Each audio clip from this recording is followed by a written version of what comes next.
Hey guys, Cody with Princess Craft RV. Come along with me today as we go through this Forest River R-Pod 193. All right, let me show you how to get this thing set up for towing. Electric tongue jack, up and down controls on it for raising and lowering so we can get your 2-inch ball backed underneath it. Again, it's going to be a 2-inch ball. Once you get the ball backed underneath it, you're going to lower down onto it, and all you have to do to latch it is push this back until it latches all the way down. You should not be able to lift that back up without releasing it, and that's going to give you a good latch. To release it, all you have to do is pull this little clip right here and pop it up. A couple other things that need to be hooked up are going to be our safety chains. Now your safety chains will need to be crossed underneath the hitch, and these are going to clip onto your receiver hitch. Other thing we're going to have hooked up is our safety breakaway cable here. This needs to be hooked up on its own clip to the receiver hitch, not routed through the chains and clipped on that way. That's going to cause too many issues for it being used for what it's supposed to be used for, which is to be yanked out of this box if you get separated from your tow vehicle to engage the brakes on the trailer and bring it to a stop. Other thing that we've got here that's going to be hooked up to the tow vehicle is going to be our 7-way connector. This is going to provide all of your running lights, brake lights, turn signals, and electric brakes to the trailer if your tow vehicle is equipped with a brake control. And it stores right here in this little holster on the side of the trailer. It's really nice. It's going to help keep water out and all that stuff, keep it from rusting up. Now, as I was saying, you do have an electric tongue jack on this. Very simple operation with the up-down. It does have a service light that you can turn on and off if you're loading at night. If for some reason the 12-volt power to this thing fails and doesn't work, you just pop this little rubber cap open right here, and inside there is going to be a fitting. You're going to get a crank handle that you would put down in there, and you can manually crank the tongue jack up and down as needed. Moving right behind that, we're going to find your propane. Underneath this cover, single 20-pound propane cylinder. Two different ways to get into your propane cover here. First one's just going to be for typical servicing, basically turning your service valve on and off on the propane. You're just going to loosen this little thumb nut up right here. You're going to tip it back out of the way, and then you can open up your lid. Inside, you'll find your access to your service valve on your top of your propane cylinder. Now, if you actually when you actually get ready to remove this thing to either refill or exchange the propane cylinder, again, I like to have this open, and then on the back side here, there's going to be a wing nut that has to be removed. It's just right here on the back. You'll need to take that wing nut all the way off, and then that will allow you to tip the cover back, and you can then work it off. Once you get here, all you need to do is make sure your service valve is closed on your cylinder. Go ahead and remove the service gas line, and then loosen up the wing nut for the clamp here. Once you get that all good and loose, then you can lift your cylinder up and out. Now you can take it, get it refilled, or exchange it for another 20-pound cylinder and then reinstall it on the trailer. Just remember, anytime you're transporting a propane cylinder, it does need to be in the upright position. To put it back in, it's just going to be the opposite. We're just going to fit it right back into the clamp. Go ahead and reattach your gas line here, and then you can tighten up your clamp. Now, when you tighten up your clamp, these don't need to be over tight. They don't need to be torqued down really tight, just snug. All you're trying to do is keep that cylinder there, and then we can put our cover back on. All you got to do is fish this back down over. Now, again, I like to have the lid open so I can see where that stud's going to come through the cover. And once I get that through, then I can take my wing nut and put my wing nut back on. Again, that doesn't need to be over tight, just snug, and then close your lid. Now, when you put your lid on, make sure you do get this thumb nut nice and snug. If you forget to tighten it, chances are that lid's going to blow off. Now, moving just behind propane is where we would find our mounted battery box, and inside the battery box would be our 12-volt deep cycle lead acid battery. 4 cables here that are going to hook up, 2 black, 2 red. The 2 reds are going to be positive, and the 2 blacks will be negative. One will be a main supply to the coach, and the other one's going to be basically a solar connection for you on that. Again, the battery will be a typical lead acid wet cell battery, which means you'll need to do some battery maintenance on it. Check the water levels periodically. Moving just around from there, you will find your battery disconnect switch. So 2 positions on this, off and on, and this is your arrow indicator here. And to turn it off, all you have to do is rotate it to whichever position you need it in. Moving down underneath here, you'll see our stabilizer jack. This trailer is equipped with stabilizer jacks in all 4 corners. And again, they are stabilizers. They are not used to lift or level the trailer. Once you get the trailer level side to side, front to back, you'll run your stabilizers down to the ground. You can either use the supplied crank handle or you can get an attachment for your drill. Just going to run them down to the ground and snug them up, and that's it. They're there just for stabilization. All right, moving over here onto the side of the trailer, big nice pass-through storage compartment here across the front of the 193. Our compartment here is keyed and thumb locked. Once you get it opened up, it's got a magnetic catch up here. All you got to do is push that lid back up to it, and that's going to hold it open. I love the magnetic catches. They do a great job. Moving back from there, you're going to find all of your tire information, trailer information, VIN, all that good stuff from the manufacturer. You'll see your tire size, your recommended tire pressure, all that good stuff on there, your weights. You need to know that stuff so you can make sure you load accordingly and that all your tire pressures are good, protect all your stuff. Moving behind that, we're going to have our 2 freshwater type connections. Top one here is going to be for our freshwater fill, to fill our freshwater tank. You're just going to put your water hose in it, fill it up until it backwashes out at you. That's going to tell you it's full. And then on the inside, we'll use a water pump switch to extract the water from the tank. The one below that's going to be our city water connection. This is where we're going to hook up with a water hose and a water pressure regulator, and the pressure will be provided from that connection. Just underneath, you will see this little white fitting right here. That's going to have a cap on it that will need to be removed, and that's going to be your freshwater tank drain. So if you put water in the freshwater tank and then you're going to be coming home and you need to put it in storage, or you're not going to be using it for a while, make sure you drain that. You don't want water getting stagnant.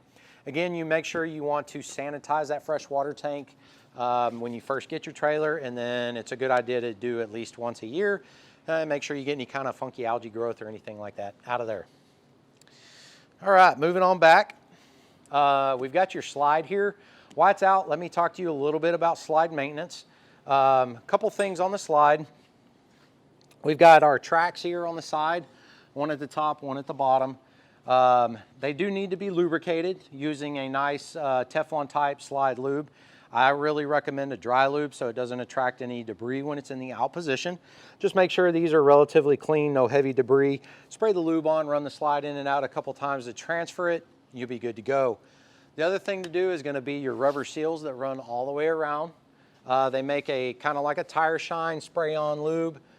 For those, it's going to keep them conditioned and pliable, so they keep the rainwater out. If they get hard and start to crack and things like that, they'll start breaking. The rainwater can get past them. It can also cause your slide to kind of bind up if they get too stiff. So keeping those conditioned is a good idea. All right. So we talked about tire pressure, also lug nut torque. So per Forest River, they recommend checking your lug nuts 50, 100, and 200 miles. That's anytime the wheel has been removed and replaced. So if you've had a flat that you've had to change out, or you got new tires put on, they recommend retorquing at 50, 100, and 200 miles. We here at Princess Craft recommend retorquing basically before every trip, just to make sure things are good to go. You definitely don't want one falling off on you while you're traveling. Moving back from there, we're going to find your 6-gallon gas electric water heater.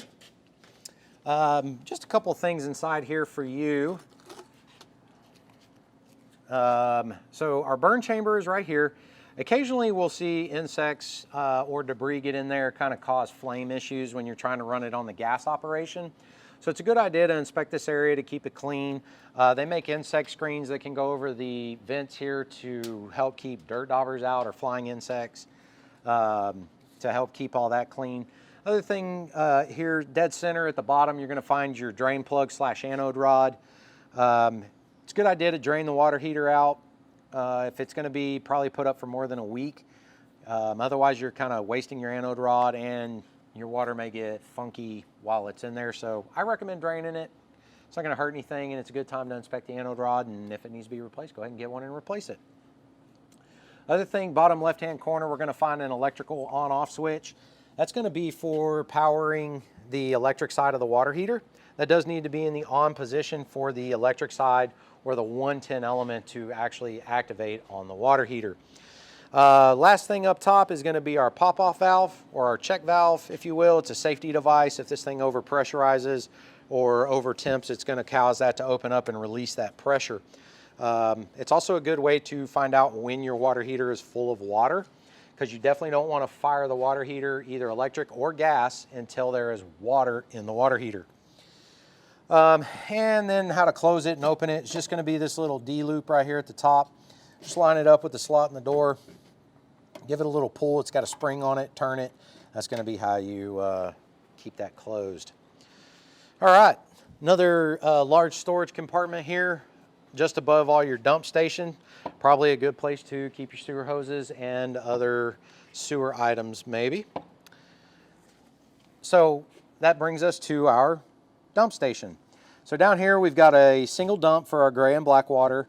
All you've got to do is take the cap off here, put your sewer hose on with your bayonet fitting, run your sewer hose over to the dump, and then we're going to start pulling levers.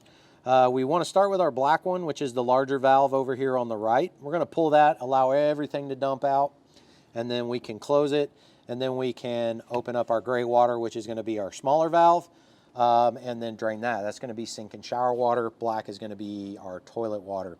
And that's going to get everything nice and rinsed out there for you. These other two valves right here are going to be our low point drains, hot and cold low point drains. And they will, when you're going to be putting the trailer up again for a period of time, or winterizing or anything like that, you're going to want to drain any excess water out of the system. That's a good place to get some out of the lines for you there. Got your cable satellite hookup here on the back end. Just a coax hookup. The park you're staying in's got park cable, or you get a portable satellite, you can hook it up right there. I'll show you where the other connections are going to go on the inside. That brings us to our 30 amp 110 connection here. Really easy hookup, 3 prongs. One of them's kind of an L shape. We're just going to match that up with the L shape matching portion on the inside here. Plug it on, give it a little twist, and then we're going to want to snug this lock ring down. We want to make sure we get that nice and snug. We want a good tight connection there so we don't get any arcing or anything like that. All right, moving on to the rear of the trailer. We've got your roof access ladder. Manufacturers do recommend that you get up there and check things out at least every 90 days. If you go on a trip, think you may hit a tree, get up there, check it out, make sure you haven't caused any damage. I like that feature. It makes it easy to get up there. We've got where your license plate's going to mount right here on the rear, and then we've got your spare tire. If you get a flat, just a couple of lug nuts there to take off. If you've got to jack your trailer up, go to the frame if you can. If you can't get on the frame, go as close to the outside of the axle as you can, so you don't bend anything underneath. Now, Forest River says you can't add any additional weight to this thing pretty much other than the spare tire, so just keep that in mind. All right, moving on around. On this side, we've got your awning here. Got a lot going on over here on the door side. We've got your furnace exhaust right here by the awning leg. This is going to get hot in the wintertime when you're running that furnace to keep your trailer warm. So watch little fingers. Don't cover it up with anything solid, or things that might melt. Just leave it be. They do make an insect screen for that one as well. Furnace is probably one of the biggest deals for dirt daubers to get into. Cause you the most headaches. Below that, we're going to find your black tank flush. So here you can hook up a gray or black water only type water hose that you only use for that. You don't want to use your freshwater hose. Hook it up here. Make sure your black valve is open on the other side of the trailer. Turn the water on, let that run for about 5 or 10 minutes, and that's going to give that tank a good rinse down and help get everything out of there that may not have come out during just a normal dump. So black tank flush there for you. That's going to bring us to our refrigerator vent here on the outside. Just a few things for you in here, not a whole lot. For you as the consumer, a lot of this is for service or repairs or anything like that. We've got your 110 plug right here. The circuit boards right here, there are some fuses on there that you might be able to get to. They can be a little tough sometimes.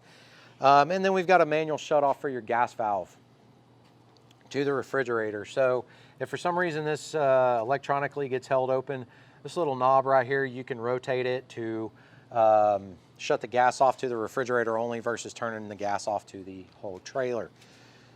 Now to put this thing back on, you've got your 4 little studs down here at the bottom.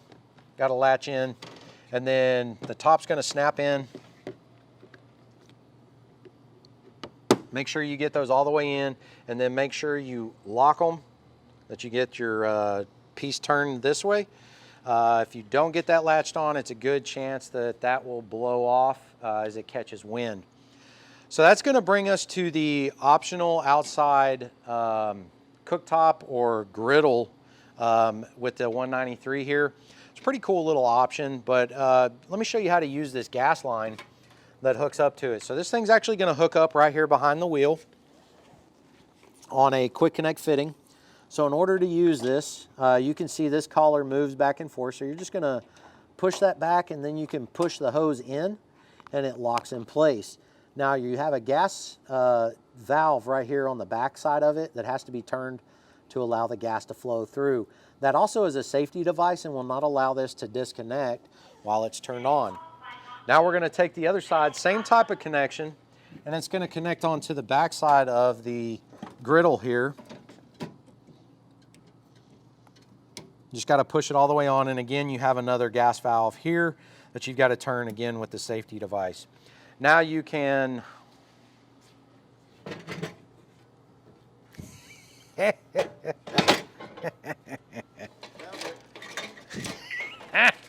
found the gas valve, gas line.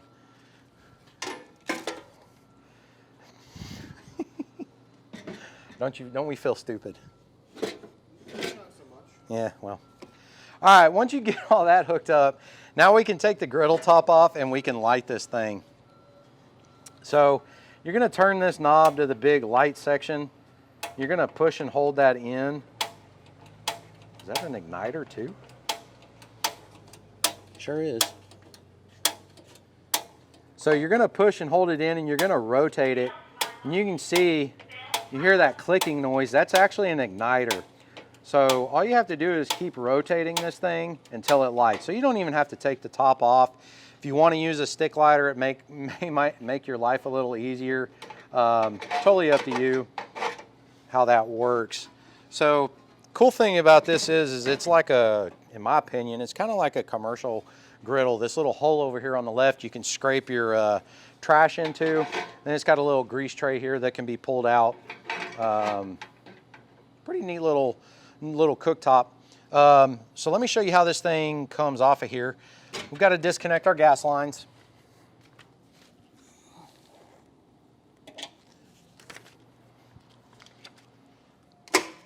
So this thing is kept on with these little clips here on the sides. So these are kind of safety clips so it doesn't accidentally slide off. So you just got to pop those up. They're held on with cables, one on each side. Once you get those on there, this thing's going to slide off like so. And so now you just have your griddle and you can put it into storage wherever you're going to store it. And then we've got the leg assembly here. So this thing just has to tip up and then it kind of comes off. So it just hangs on this metal strip here and can kind of be moved anywhere along that. So once you get these off, then these legs can actually collapse. So if you pinch this release right here, or you can pull up on them, whatever makes it easier. And it just has to get up out of that little cavity there. and those are going to store down and fold. Lays nice and relatively flat for you, so you have stored up. All right, a couple of warning stickers there for you since that is an outside cook area. Don't forget about that stuff. Reading that and try to adhere to safety standards. Up top here we've got your vent for your vent hood. This thing does snap closed for travel. You do want to make sure it is snap closed. If you're going to be using the vent hood inside, you do want to make sure, just come out, put your fingers in these two little cavities right here, pop that thing open, so that way everything actually comes to the outside of the trailer. Got your exterior 110 outlets here.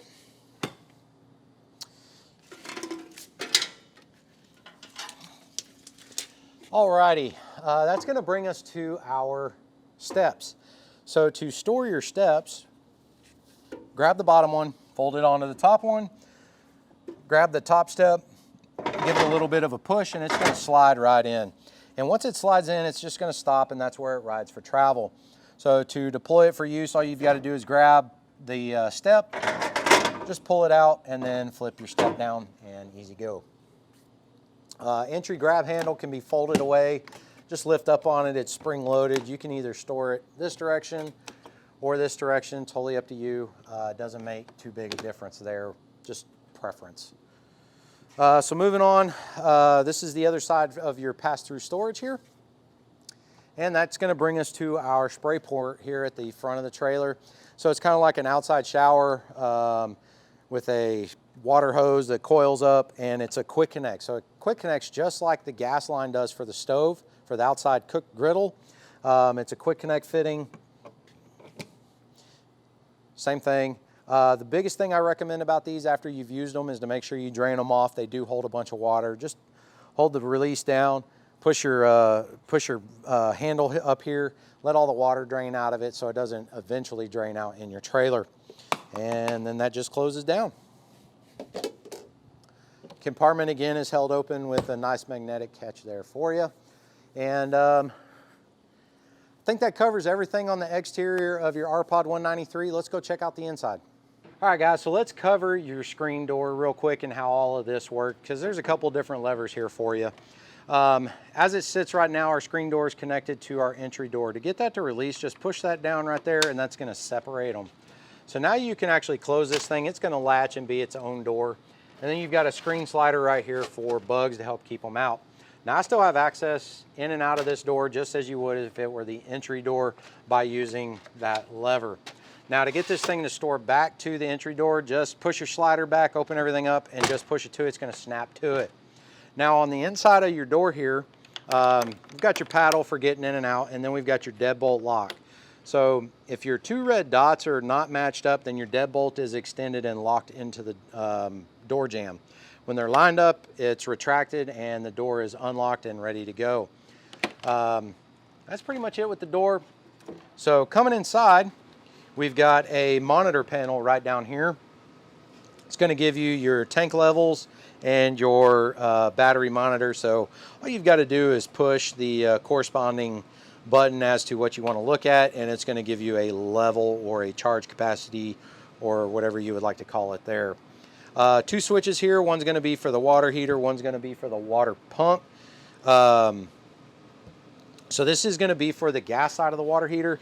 If you're going to run it on propane, if you don't have access to electricity, or you want to run them at the same time for quicker recovery, you're just going to flip that on.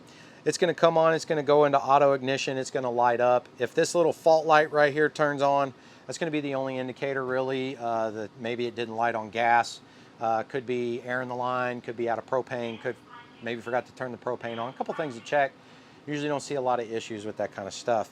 The other one's going to be our water pump switch. If you are dry camping or you need access to road on, or if you need access to water on the side of the road, if you have water in your fresh water tank, you're going to flip that switch on right there.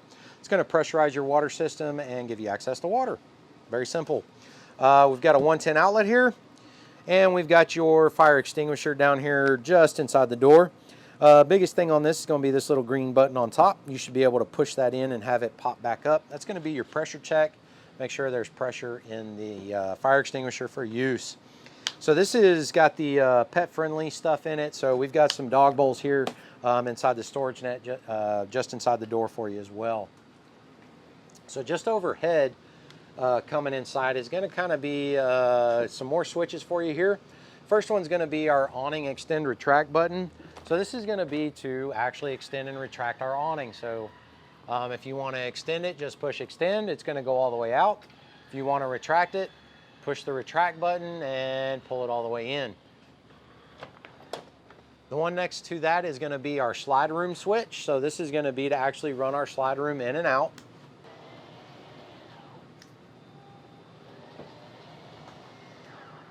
So you're just going to push and hold that switch. The slide is automatically going to stop when it is all the way out or all the way in. Being the type of slide system it is, you don't want to run short strokes. You want to make sure you run the full distance of the slide every time it's operated to help keep it in time. So just remember that when you're using it. Next to that's going to be our awning LED on-off. So it's got a big LED strip here that runs the full length of the awning. And that's going to be for that. And then we've got our porch light, which is our amber light right out here in between our exterior speakers. There you go. And then we've got our interior light. So this switch is gonna run all of our main cabin lights as we come inside. Now you can control these lights individually as well. So they just have little push buttons on them to where you can turn that light on and off individually. So you can kind of set up your own lighting parameter and then either use just this switch. Totally up to you. You can just leave this one on and use it as an entry light and then turn all the others on. We've got our Furrion radio over here as well. So this has HDMI, USB, some auxiliary jacks. It's going to be your radio, Bluetooth, all that good stuff that you can hook up to it or pair with it to play movies or stream music, however you want to do it, whatever works for you. That's going to be kind of your center for video entertainment, if you will. Which brings us to our TV. So the TV's in its stowed position right now for travel. So to get that released, you're just going to undo this clip strap right here. And then this thing can swing out away from the wall and you can rotate it to wherever you're sitting to find what you want to watch. Again, on the back, it's got all kinds of different connections that you would expect to see on a typical TV today. Above it is where you're going to find coax connection. And then this is 12 volt powered, so you can dry camp with this TV. It's going to be the power for the TV. This is going to be to your roof antenna. So this cable can work in 3 different positions. Right now it's in it's in rooftop antenna position. If you push that button and turn the booster off, now we can allow a cable signal to come through from the exterior connection and run down that same cable. So the other connection here is going to be for satellite. So if you're hooked up to a satellite on the exterior port, this is going to be the input from that to your satellite receiver box. And then most receiver boxes these days are going to run an HDMI out to the TV. So you could set that up over here somewhere, whatever makes sense for you. So just don't forget to store this thing back to the wall whenever you get ready to travel. So we've got a GFCI outlet right here. It's got a test reset button on it. That green light should be on if you want power going through it to the rest of your outlets. If it is tripped, you will see no light. So that means something has tripped it for some reason. Reset it. If it resets, it's probably something you plugged into it and you should be good to go. Got a USB charge port there on each side. Another 110 outlet on the other side of the couch here. Underneath, we've got plenty of storage that you can either access through the netting, or you can lift up your jackknife couch here and get to it there just as well. So while I'm talking about the jackknife couch, once we get this laid down, that's going to give us access to our Murphy bed here. So to get that released, it's just going to be this spring-loaded pin right here on the side. Just pull that out and tip that down. And now we can tip your mattress over. And there you go. Now you're ready to crawl into bed. That's pretty much it for the bed. Let me show you how to put it away. All you have to do to put it away, you can tip the mattress up by itself if you want to, or you can just grab this and just push it all the way in until that clip latches, and that's it. You're good to go. To put the jackknife couch back up, you're going to pick up on the bottom, up as high as it'll go, give it kind of a push down, and then it's going to pop back down into its couch position. Let's talk about windows for just a second and shades. Pretty much everything in here has the same shade and window style, except for what's behind the sink, which is going to be a regular mini blind. But to use these, you're just going to pull out on this lever here, and then you can slide this open. It's got a screen if you want to have the screen open, or you can keep it closed, either way. And then we've got your shade. So you can just pull that shade down and just pull straight down. It's going to be privacy. It's going to be a little light dimming for you there too, so you can try to darken it out in here and catch some Z's. To close it, all you have to do is push it closed, pull out on that lever just a little bit when you get there, and latch it back into place. That's going to give you a good secure latching. So just over my head, you'll see the smoke alarm. And inside will be a 9-volt battery. Just make sure you check this thing periodically, test it, make sure everything's still working with it. That way it can do its job and protect you. Moving over to our other couch here and our card table. So this table can be moved around and moved wherever you would like to place it. All right, so this couch is going to jackknife just like the other one, except it doesn't have any storage underneath. So all you got to do is pick up, it's going to tip down. Now these straps are for storing your table, so you can tuck these away while you're using it or whatever you need to. Again, we've got a shade with the same style activated window, except this window is also your fire exit window. So to use that, all you've got to do is open these 2 red levers, and then that whole window opens up, gives you enough room to climb out if you need to. So this table has to be stored for travel since of the style of table that it is. You don't want it free floating in here, so if you just fold all these legs down,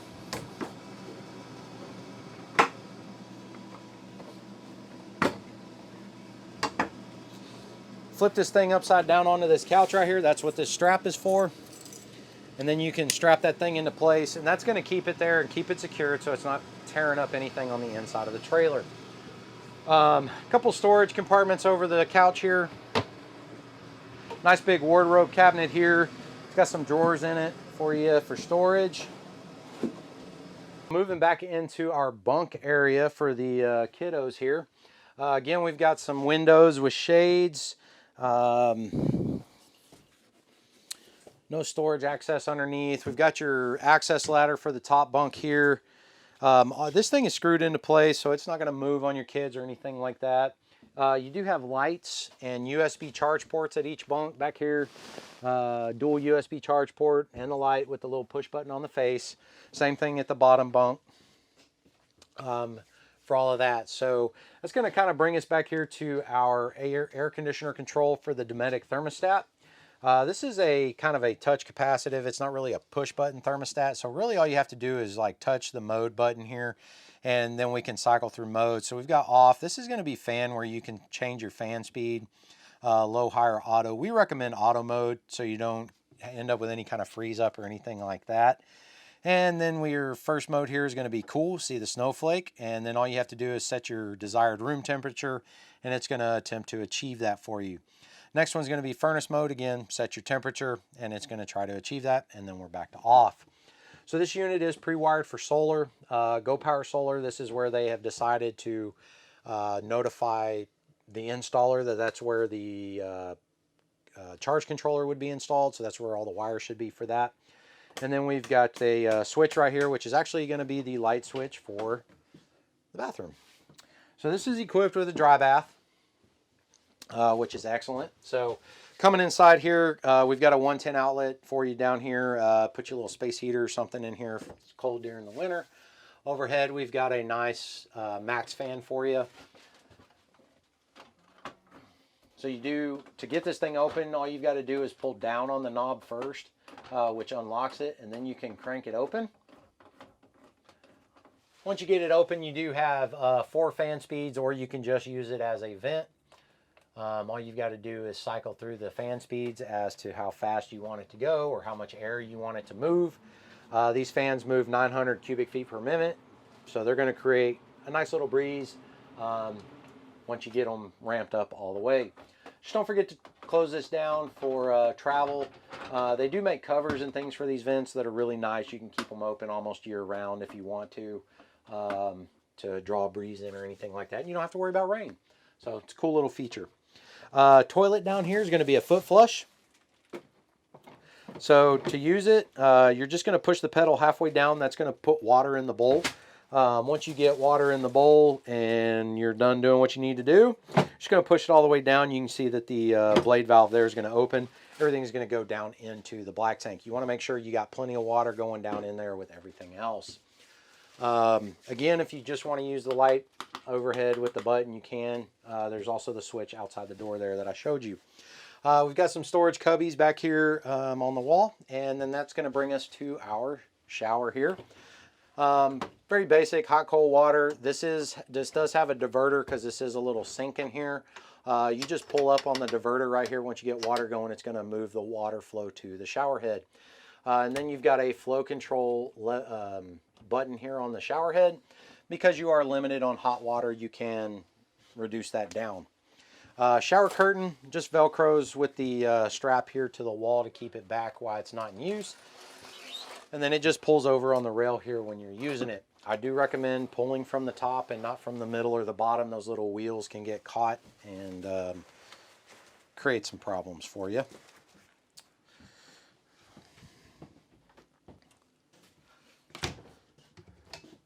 Nice little storage cabinet here for you. This is going to be your crank handle for your tongue jack if you lose 12 volt power. And this is going to be your stabilizer crank handle right there for you. It's going to be your furnace output. So when you're running your furnace, that's where all your heat's going to come from. And that's going to move us to our road vac. So the road vac is a vacuum system on board that Forest River started using in some of their products. It's got two features here. The first one's going to be our floor vac, or our broom vac, if you will. You just sweep everything up to it, and you open this up. And that's going to kind of suck everything into a bag that's up here in the top unit. So the top unit can also be used with a hose. Forest River does not provide the hose with the unit, but it is something you can get. You just slide this little door over right here and it's going to hook in, and then you just use the on-off switch right here to operate it. Now, the catch bag is back here, so let me show you how to get to that. You're just going to put your finger in that little hole right there, pull to the left, and that's going to allow this door to come off. Inside you will find your bag, and you will also find a filter. Now the filter can be rinsed and reused. And then our bag for installation here, you can see here they tell you which way to put up and all that good stuff. So we're going to take and we're going to push this onto the little collar that's in the back of this vacuum housing first. And then we're going to take this piece and we're going to push it onto here. Put this side of the cover in first, and then this one's just going to snap back on. While we're down here, we've got your WFCO power distribution panel. 110 breakers on the left, 12 volt fuses on the right. And it looks like Forest River's got everything labeled for you there on the circuits. These are just standard blade type fuses. You can buy these pretty much anywhere these days. Good idea to keep some on hand. All right, that's going to bring us up to operation of our Dometic refrigerator. So to get into either of these handles, they just rotate, or when you pull them, it becomes very natural. They just pull out and open up. So they have put all of your controls up here behind the freezer door. So it's just two buttons. You've got on and off. Once it turns on and powers up, you're going to hear that initial beep. You're going to see the light come on. So now things are good to go here. And then we just have to choose your mode, whether you want auto mode or you want gas mode. If it's in auto mode, it's going to select the most reliable source. So if it is plugged into 30 amp 110 service, you're going to have 110 controlling the fridge. If you unplug or you lose power while you're away, it's going to automatically switch over and light on gas as long as you have propane and the propane tanks or cylinders are open. You can manually force this to gas mode just by pushing that button, allowing that auto light to turn off. That's going to be gas only. Now you do have a check light up here. For some reason the operation of this thing doesn't take off like it's supposed to. that check light will come on to notify you that there is an issue. You do have a little bit of temperature adjustment to this thing on this little slider right here on the right hand side. You can get it a little bit colder by moving that. You're not going to get a whole lot, but yeah, that can have minor adjustments for temperature control. Now these fridges here can take anywhere from 12 to 24 hours to completely cool. It's always a good idea if you can to pre-cool what you're going to put in there to help keep the temperature controlled. While we're right here talking about the refrigerator, the air conditioner is right over my head. There's just a bunch of different vent positions for this thing. You've got vents on each end here. You've got vents out the sides, and then you've got a big blower vent straight down right here in the middle. Now this piece right here is going to be your air return, which has a filter. So it's a good idea to pop that down. Your filter is going to be attached to it. This does need to be cleaned periodically. It's going to really help extend the life of the air conditioner as well as the efficiency. Try not to damage the plastic or the netting on it. Rinse it with some warm soapy water. Let it dry before reinstalling. It just clips back to the housing here. And then we just have to snap this thing back in.